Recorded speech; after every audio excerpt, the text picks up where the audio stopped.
आज हम कक्षा 12वीं के एमपी बोर्ड द्वारा जारी प्रश्न बैंक के अध्याय 11 के प्रश्नों का हल पर चर्चा करने जा रहे हैं। यहाँ पे आप देखें, सबसे पहला प्रश्न है, 2 अंक का है। कास्ट स्पिरिट किसे कहते हैं? कास्ट स्पिरिट यानी बूड स्पिरिट। जैसे आप जानते ही हैं, मेथेनॉल यानी CH3OH को कास्ट स्पिरिट या कास्ट एल्कोहल कहा जाता है, क्योंकि इसे लकड़ी के भंजक आसवन से ही प्राप्त किया गया था। इसे कास्ट नेप्था भी कहा जाता है। इसमें एक ही 2 नंबर का प्रश्न खाली पड़ा है। अब 3 अंक के प्रश्नों में देखें तो पहला प्रश्न है, एल्कोहल का विकृतीकरण किसे कहते हैं? Denaturation of alcohol. आप जानते ही हैं कि एल्कोहल का दुरुपयोग सब लोग करते हैं, इसलिए इस दुरुपयोग से बचने के लिए औद्योगिक उपयोग हेतु उत्पादित एथेनॉल में रंग के लिए कॉपर सल्फेट तथा दुर्गंध के लिए पिरीडीन मिलाकर उसे पीने के अयोग्य बनाया जाता है, ताकि उसका दुरुपयोग न किया जा सके। इस प्रक्रिया को ही हम एल्कोहल का विकृतीकरण कहते हैं और इस प्रकार के एल्कोहल को विकृतीकृत एल्कोहल कहा जाता है। दूसरा प्रश्न है, किंबनीकरण या किंबन क्रिया को समझाइए। जैसा कि आप जानते हैं कि एंजाइम के द्वारा शर्करा से एल्कोहल बनाना यानी शर्करा के उपापचय की क्रिया किंबन कहलाती है। उदाहरण के तौर पर हम एल्कोहल या एथेनॉल के उत्पादन के लिए सीरे या गन्ना, अंगूर या अन्य किसी स्रोत से प्राप्त शर्करा को इनवर्टेज एंजाइम की उपस्थिति में ग्लूकोज और फ्रक्टोज में तोड़ते हैं और फिर ग्लूकोज और फ्रक्टोज को ईस्ट यानी खमीर में पाए जाने वाले एंजाइम जाइमेज के द्वारा एल्कोहल में बदला जाता है। इसका रासायनिक समीकरण इस प्रकार है। इसमें देखिए, C12H22 है, ये शक्कर है। इसको इनवर्टेज एंजाइम ग्लूकोज और फ्रक्टोज में तोड़ देता है और फिर ये ग्लूकोज और फ्रक्टोज जाइमेज एंजाइम की क्रिया से एल्कोहल में बदल जाता है। इस तरह से हम व्यापक रूप से ये कह सकते हैं कि जीवाणुओं से उत्पन्न एंजाइम की सहायता से जटिल कार्बनिक अणुओं को सेल कार्बनिक अणुओं में तोड़ना किंबन कहलाता है।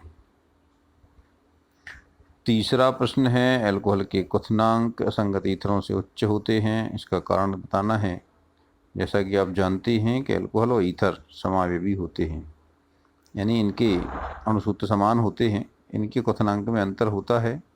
इसके लिए एल्कोहलों में बनने वाले अंतर आणविक हाइड्रोजन बंध उत्तरदायी होते हैं, जो कि ईथर में नहीं बन पाते। उदाहरण के तौर पर हम देखें, C2H5OH यानी C2H6O अणुसूत्र वाले जो एथिल एल्कोहल है, इसका क्वथनांक 38.37 डिग्री सेल्सियस होता है, जबकि इसी अणुसूत्र वाले डाइमेथिल ईथर का क्वथनांक -24 डिग्री सेल्सियस होता है।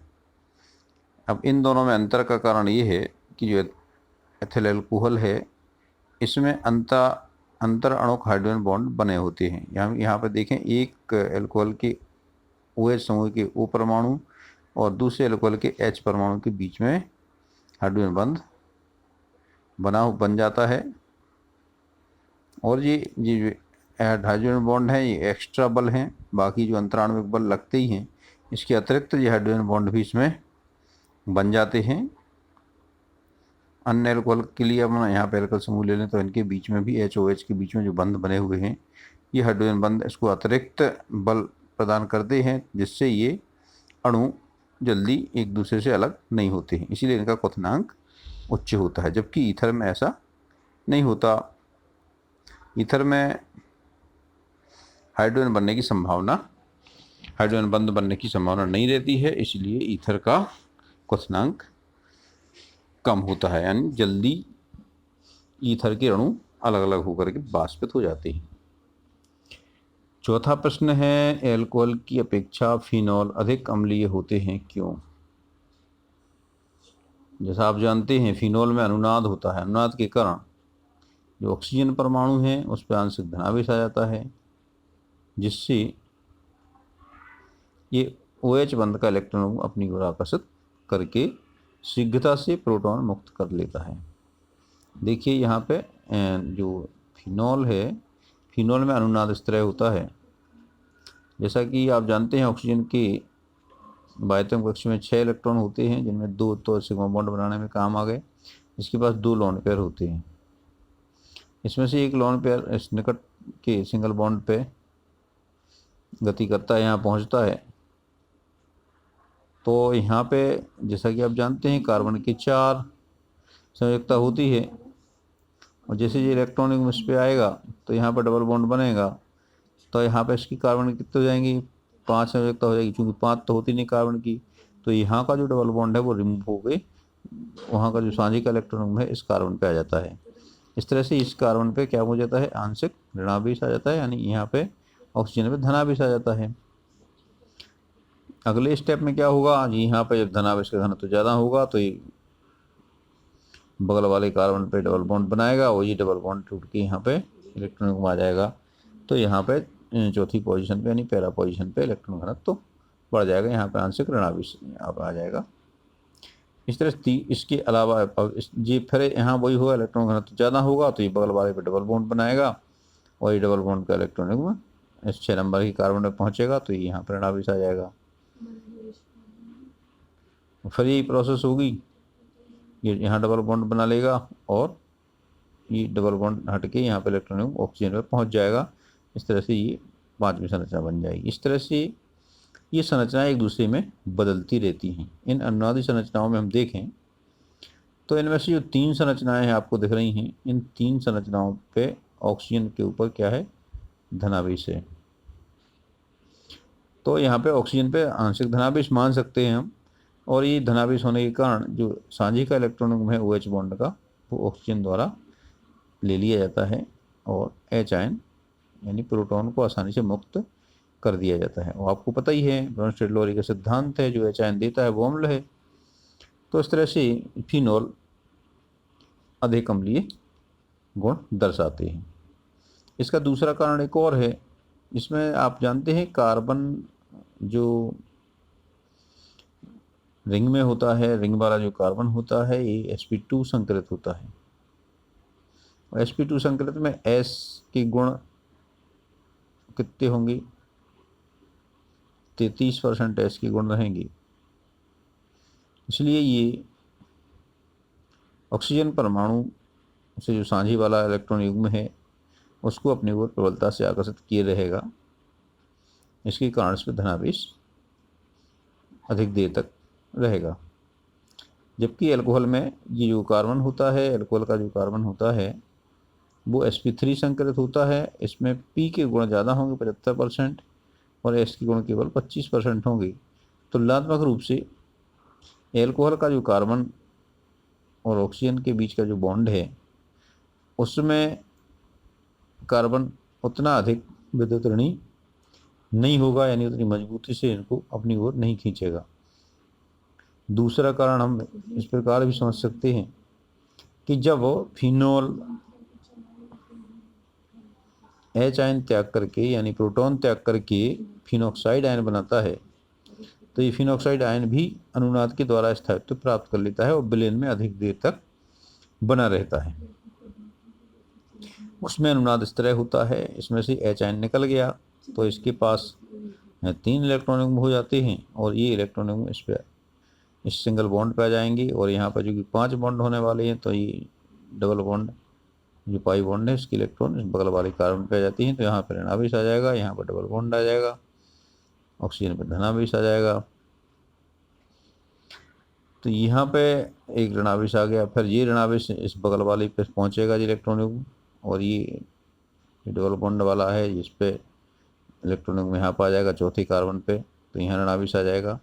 अगले स्टेप में ये डबल बॉन्ड यहाँ डबल बॉन्ड बनाएगा, और ये डबल बॉन्ड का इलेक्ट्रॉन इस कार्बन पे आ जाएगा छठवें पे, तो यहाँ ऋणावेश आ जाएगा। और अगले स्टेप में ये फिर से यहाँ डबल बॉन्ड बना लेगा, और ये यहाँ का डबल बॉन्ड का इलेक्ट्रॉन युग्म है ऑक्सीजन पे चला जाएगा, फिर ऑक्सीजन पर ऋणावेश आ जाएगा।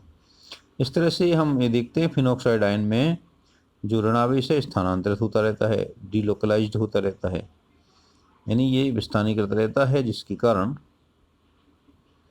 जो फिनॉक्साइड आयन है वो अधिक स्थायी होता है। जबकि एल्कोक्साइड आयन यानी जैसे आयन जो होता है, ये इस आयन में ऐसा कुछ नहीं होता है, इसमें कोई अनुनाद वगैरह नहीं होता है, इसलिए ये फिनॉक्साइड आयन की तुलना में कम स्थायी होता है। और दूसरा आपको पता ही है कि RO, इसमें जो एल्कल समूह है इसका कार्बन sp3 संकरित होता है, इसलिए ये ध्रुवता को कम कर देता है। इस कारण से जो एल्कोक्साइड समूह है वो कम स्थायी होता है, जबकि फिनॉक्साइड समूह अधिक स्थायी होता है, यानी जो फिनॉक्साइड आयन है वो अधिक स्थायी रहता है।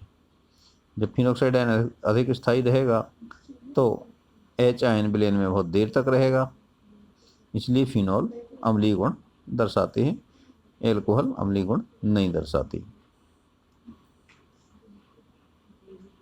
अब 5वां प्रश्न देखें। 5वें प्रश्न में कुछ अपक्रियाएं दी हैं, उसमें लिखा है अपक्रिया को समझाइए। पहली अपक्रिया है कोल्बे-श्मिट अपक्रिया। कोल्बे-श्मिट अपक्रिया में एल्कोहल पहले सोडा से यानी सोडियम हाइड्रोक्साइड से क्रिया करता है, कास्टिक सोडा से। कास्टिक सोडा से क्रिया करके सोडियम फिनॉक्साइड देता है, और फिर इसको हम 400 केल्विन पर 4 से 7 वायुमंडलीय दाब पर कार्बन डाइऑक्साइड भेजते हैं और HCl से इसको अम्लीकृत करते हैं। तो इससे क्या होगा, सैलिसिलिक अम्ल बन जाता है। सैलिसिलिक अम्ल यानी 3 हाइड्रोक्सी बेंजोइक अम्ल। तो इस क्रिया को हम कोल्बे-श्मिट अपक्रिया या सिंपल कोल्बे अपक्रिया कहते हैं।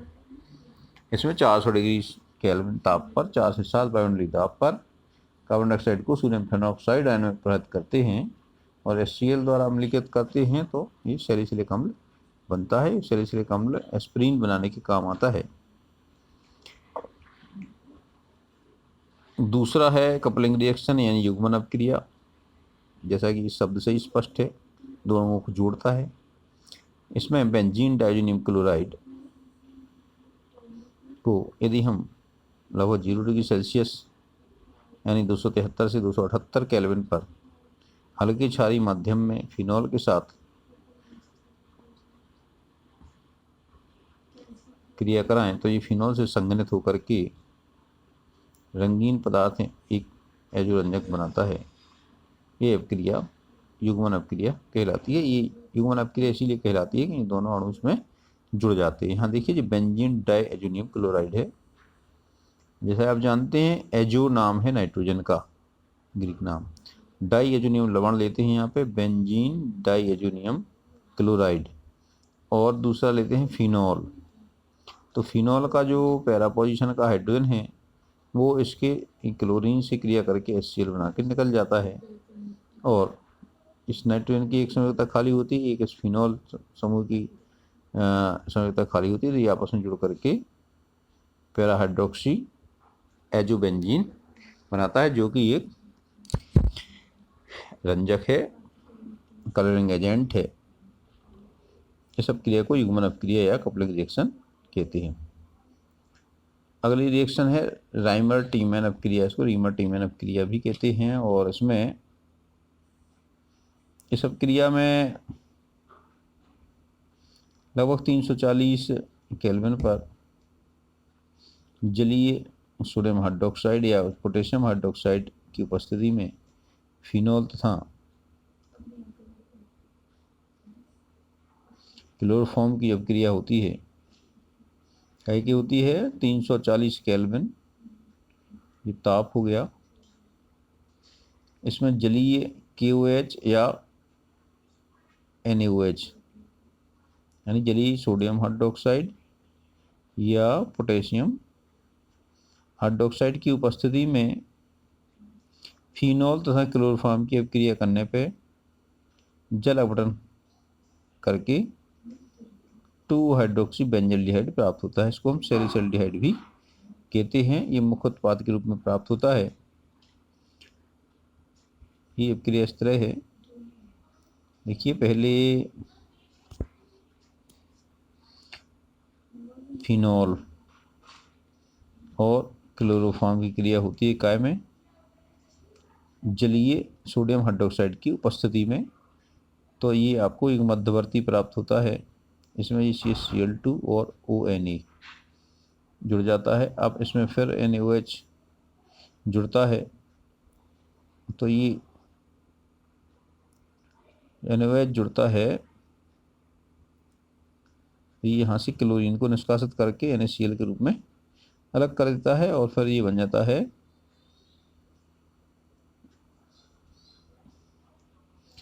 फिनॉक्साइड। जो आयन है उसमें एल्डिहाइड समूह प्रतिस्थापित रहता है, यानी यहाँ पर जो CHCl2 है, इसकी 2 क्लोरीन परमाणु Na सोडियम के द्वारा निष्कासित कर लिए जाते हैं और यहाँ पे ऑक्सीजन जुड़ जाता है, तो एल्डिहाइड समूह बन जाता है ये।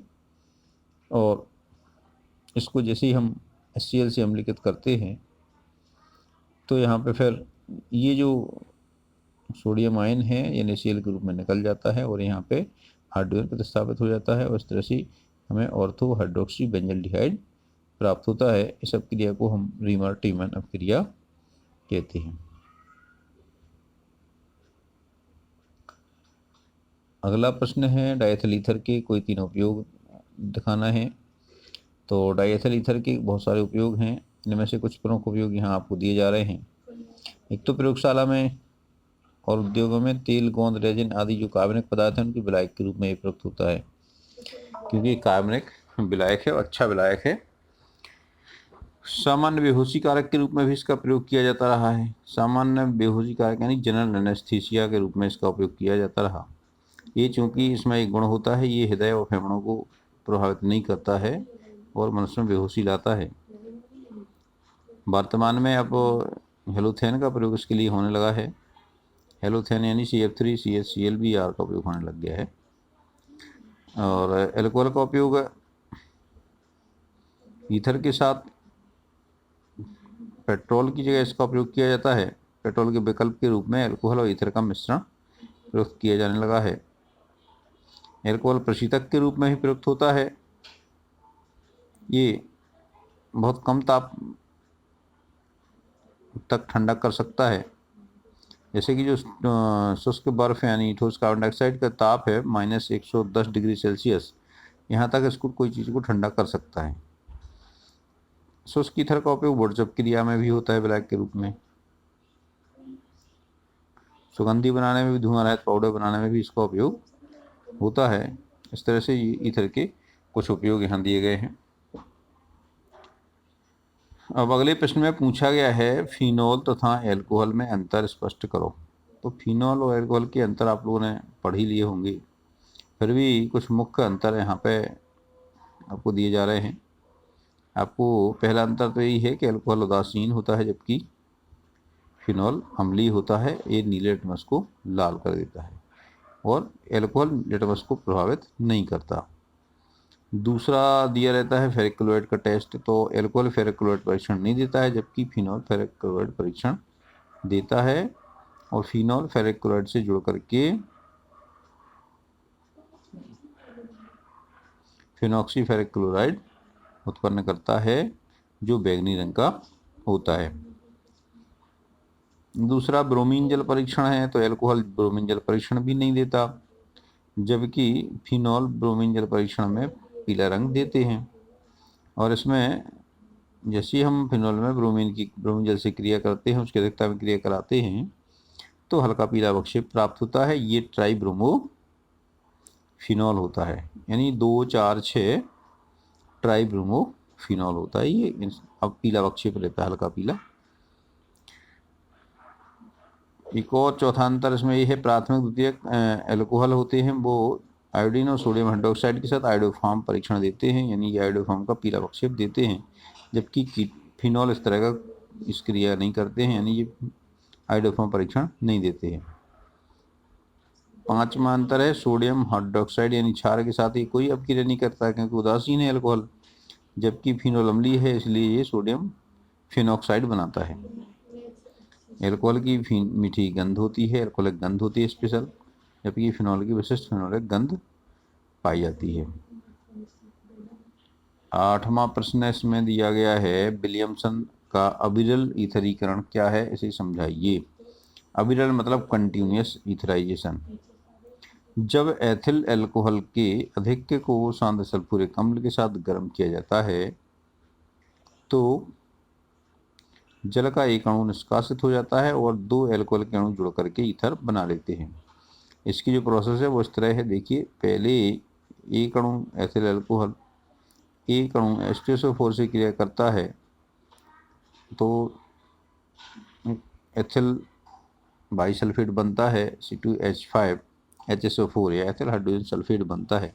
ये मध्यवर्ती के रूप में काम करता है। ये एथिल हाइड्रोजन सल्फेट दूसरे एल्कोहल अणु से जुड़ करके उसका H लेता है और ये इसका HSO4 और ये H2SO4 बनकर निकल जाता है और डाइएथिल ईथर प्राप्त होता है। इस रासायनिक अभिक्रिया को देख करके हम एक कह सकते हैं कि अभिक्रिया में प्रयुक्त H2SO4 हमें पुनः रिएक्शन में प्राप्त हो जाता है। यानी जो पहले स्टेप में H2SO4 प्रयुक्त हुआ वो दूसरे स्टेप में प्राप्त हो जाता है।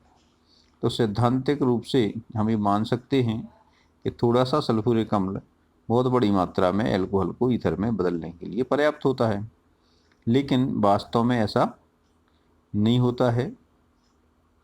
इसलिए सैद्धांतिक रूप से इसको अविरल ईथीकरण कहा जाता है, किंतु वास्तव में ये अविरल नहीं होता है, क्योंकि थोड़ी देर बाद जो सल्फ्यूरिक अम्ल है वो तनु हो जाता है और सल्फ्यूरिक अम्ल का SO3 में विघटन भी हो जाता है।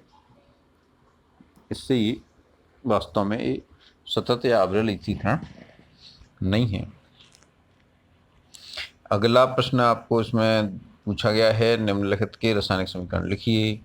तो ये आपको क्रियाएं दी हैं। पहली क्रिया है प्रोपेन 1-ऑल का क्षारीय KMnO4 विलयन द्वारा ऑक्सीकरण। जैसा कि आप जानते हैं, क्षारीय माध्यम में ऑक्सीकरण होने में ये 2 ऑक्सीजन परमाणु देता है।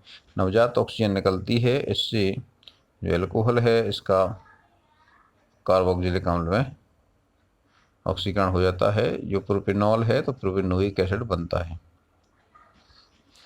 फिनॉल के साथ CH2 एवं ब्रोमीन की क्रिया से CH2 यहाँ पे ब्लैक का काम करता है और फिनॉल की ब्रोमीन जल से क्रिया होती है।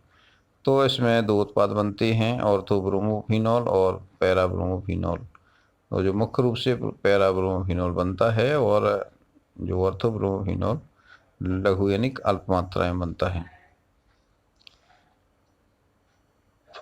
अगली क्रिया है फिनॉल की तनु HNO3 के साथ क्रिया। तो फिनॉल जब तनु नाइट्रिक अम्ल के साथ क्रिया करता है तो मुख्य उत्पाद के रूप में ऑर्थोनाइट्रोफिनॉल देता है और लघु उत्पाद के रूप में पैरानाइट्रोफिनॉल देता है। इस तरह से ये जो अध्याय है अल्कोहल, फिनॉल और ईथर का, इस अध्याय की प्रश्न बैंक में पूछे गए प्रश्नों के हल आपने देखे और इनको बहुत अच्छे से देख लीजिएगा। अपनी पुस्तक से इनको पढ़ लीजिएगा और इसमें से भी आप देख लें, आप चूँकि पहले से ही पढ़ चुके होंगे। इसमें हमें शब्द सीमा का भी काफ़ी ध्यान रखना है। जो कम अंकों के प्रश्न हैं उसको हमें संक्षेप में लिखना है। जो 3 अंक के बड़े क्वेश्चन हैं उनको थोड़ा सा बड़ा करके लिखना है। और ये चीज़ें सब अपने दोस्तों को रेफ़र करते जाइए, दोस्तों को फॉरवर्ड भी करते जाइएगा, ताकि जिन बच्चों के पास इनके उत्तर नहीं हैं उनको आसानी से ये उत्तर प्राप्त हो सकें और भी परीक्षा में अच्छा परफॉर्म कर सकें।